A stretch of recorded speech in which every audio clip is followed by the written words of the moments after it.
He's worked with you all the years, and he knows when you're faking it and when you're really doing it.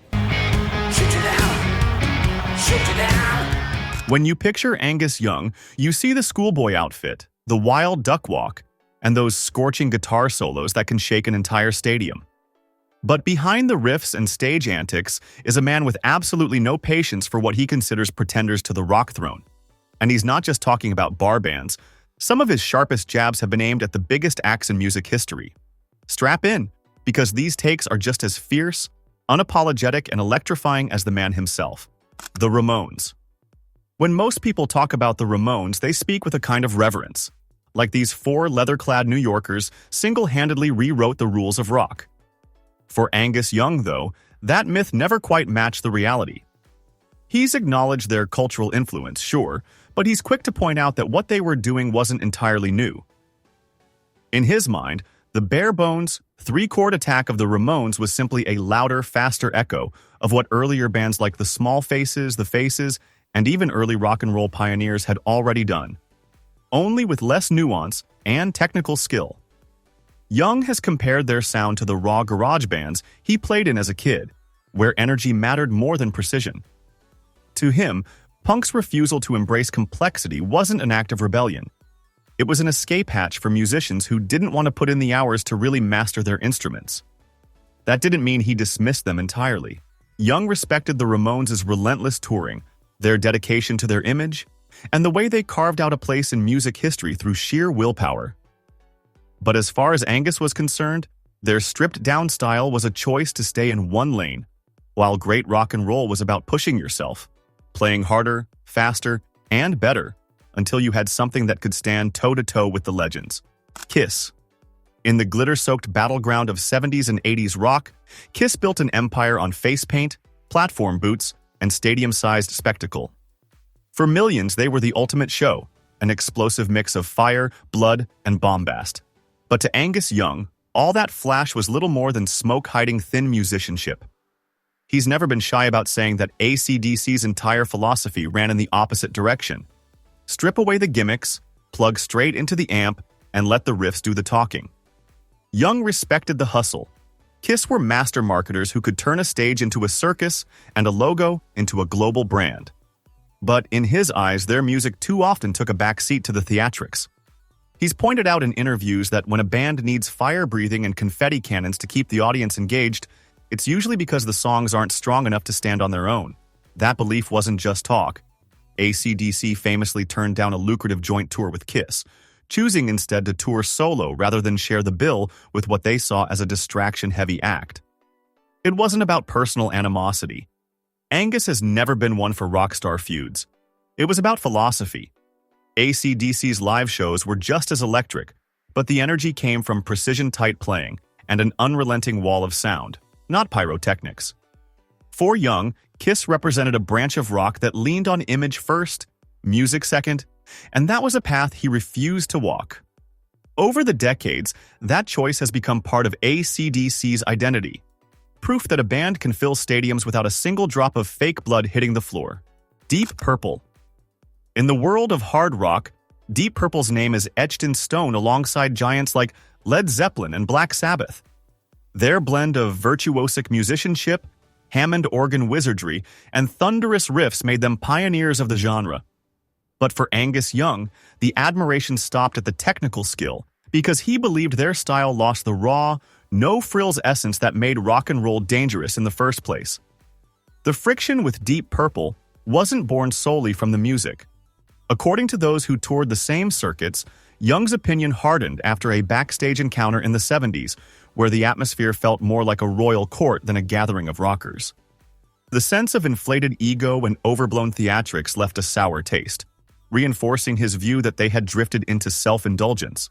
On stage, while many saw their long instrumental breaks as masterful displays of craft, Young saw them as momentum killers, extended jams that tested patience rather than electrified crowds.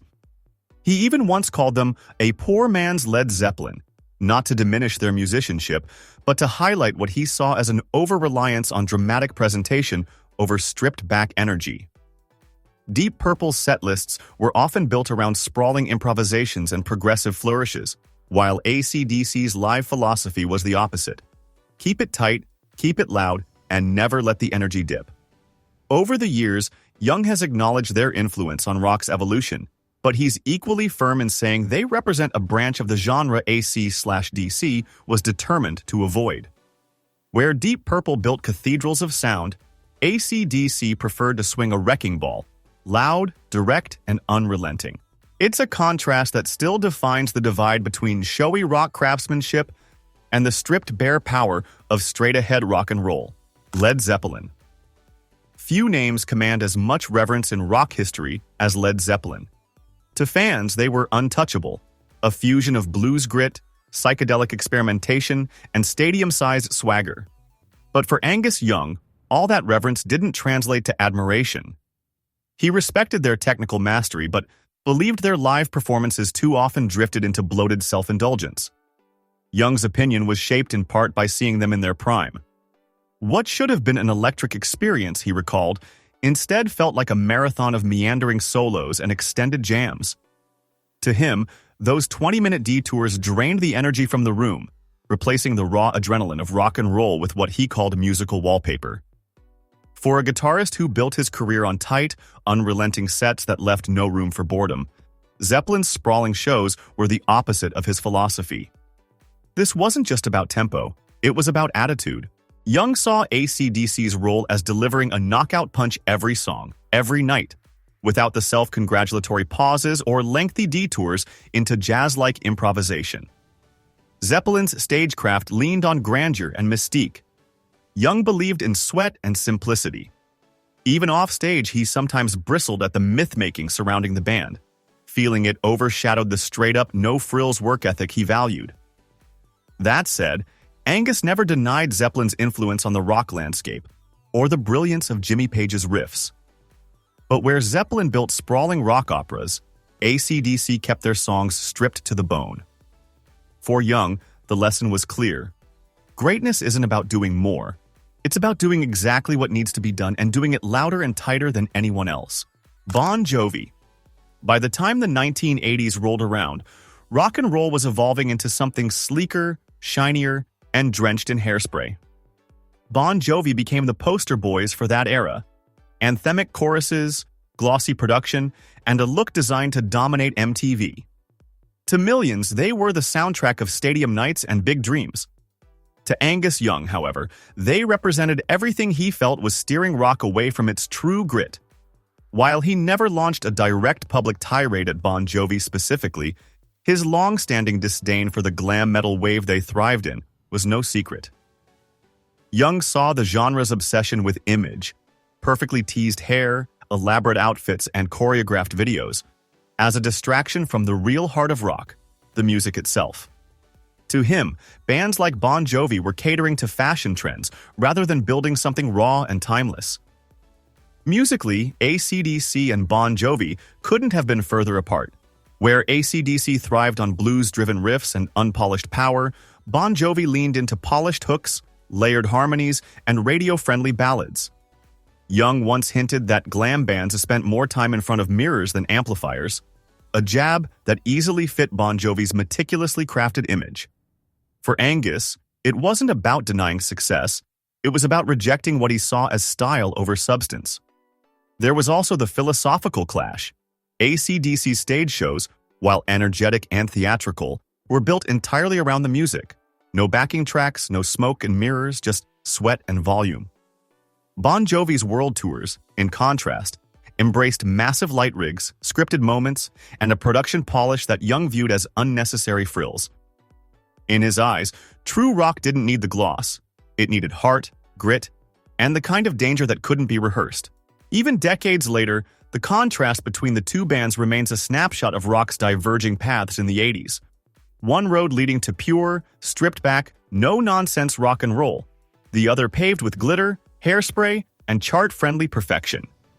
For Angus Young, there was never any question which road was worth walking: the Rolling Stones. By the late 1970s, the Rolling Stones had already cemented themselves as rock royalty, legends with a catalog of hits, and an image that defined swagger. But for Angus Young, Their trajectory had taken a turn away from the grit and rawness that had first made them dangerous. In a 1977 interview, he openly voiced his disappointment, claiming the Stones had wandered off the path by leaning too heavily into soul and R&B influences. While he respected those genres, he believed the Stones' true magic lived in their blues-driven, no-frills rock, and he wasn't shy about saying so.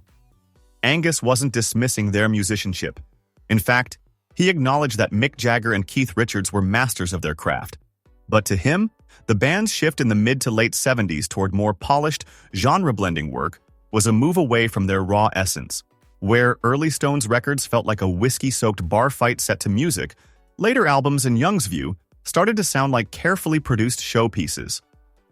It wasn't bad music, it was just a different spirit. This critique tied directly to AC/DC's own philosophy. For Young, the job of a rock band was to keep the fire burning, not reinvent the wheel for the sake of trend hopping. The Stones, with their genre pivots and stylistic experiments, seemed to him like a group more interested in chasing variety than doubling down on what they did best. He often championed the idea that longevity came from consistency, not constant reinvention, an idea reflected in AC/DC's famously unchanging formula. There was also a performance element to his criticism. While the Stones were still a major live draw, Young felt their concerts had begun leaning into spectacle rather than sheer energy.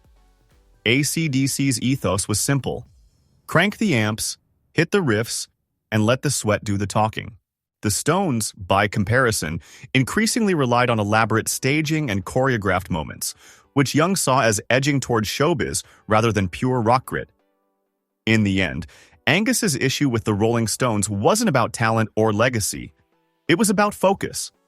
He wanted his heroes to stick with the raw, unpolished thunder that had first set them apart. And though the Stones continued to dominate arenas and release hit records, Young's comments were a reminder that in his mind, rock and roll works best when it remembers its roots and refuses to sand down the rough edges. From punk upstarts to stadium rock giants, Angus Young has never minced words when it comes to calling out bands he feels have lost touch with what makes rock and roll great. His criticisms are rarely about fame or popularity. They cut deeper, questioning authenticity, musicianship, and the spirit behind the music. For Young, the heart of rock isn't found in fireworks, laser shows, or endless genre experiments. It's in the sweat-soaked, high-voltage connection between a band and its audience. What's striking is that his blunt assessments have been remarkably consistent over the decades. Even as musical trends shifted from glam to grunge, from nu metal to indie rock, Young has held firm to his belief that rock works best when it's raw, unpolished, and played like your life depends on it.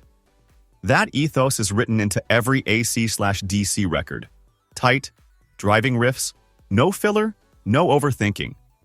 And it's why, whether you agree with his opinions or not, you can't accuse him of hypocrisy. Some see his views as stubborn or old-fashioned, a refusal to adapt in a constantly evolving industry. But for others, that's exactly why they respect him. Angus is one of the few rock icons who has never diluted his sound to fit a trend or chased relevance through gimmicks. He knows his lane and has spent 5 decades perfecting it. In a world where many artists reinvent themselves every album, Young's commitment to a singular vision stands out as both rare and defiant. These takedowns also reveal something important about his philosophy. He believes greatness isn't about doing everything, but about doing one thing exceptionally well.